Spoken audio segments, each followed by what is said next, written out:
90 দশকের সেরা অভিনেত্রীদের মধ্যে অন্যতম হলেন মমতা কুলকার্নি।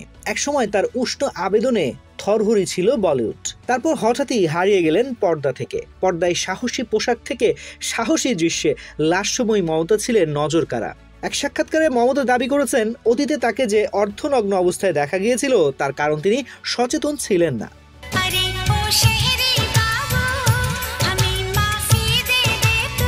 তিনি আরো বলেন, নবম শ্রেণীতে পড়ার সময় ওই ফটোশুটের প্রস্তাব তার কাছে আসে এবং সে সময় তিনি এর মধ্যে আপত্তিকর কিছু থাকতে পারে বলে বুঝতেই পারেননি। মমতা বলেন, সে সময় আমি নবম শ্রেণীতে পড়ি, আমাকে ডেমি মুরের একটি ছবি দেখানো হয়েছিল, আমার কিছু অশালীন বলে মনে হয়নি, সে বয়সেই আমাকে কটাক্ষ শুনতে হয়েছিল। তিনি জানান, সেই সময় আমি বলেছিলাম আমি এখনো অক্ষতজনী, কিন্তু কেউ বিশ্বাস করেননি, কারণ সকলেই তো ভাবেন বলিউডে আসার জন্য যে কোনো পথ বেছে নিতে পারেন যে কেউ।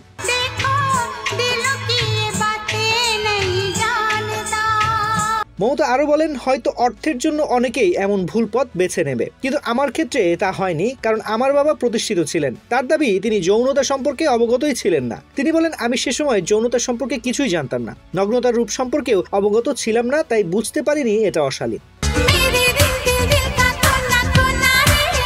2016 সালের অগাস্টে মাদক মামলায় মমতা কুলকার্নির 8টি ব্যাংক অ্যাকাউন্ট ফ্রিজ করে পুলিশ। জানা যায়, মমতা কুলকার্নির নামে গুজরাট, মুম্বাই ও সংলগ্ন এলাকায় 8টি ব্যাংক অ্যাকাউন্টে 90 লক্ষ টাকা রয়েছে। 2016-তে মহারাষ্ট্রের থানের কাছে তল্লাশি চালিয়ে 2000 কোটি টাকার মাদক তৈরির কাঁচামাল উদ্ধার করা হয়। পুলিশের দাবি, ঘটনায় ধৃতদের জেরা করে ভিকি গোস্বামী ও মমতা কুলকার্নির নাম উঠে এসেছিল।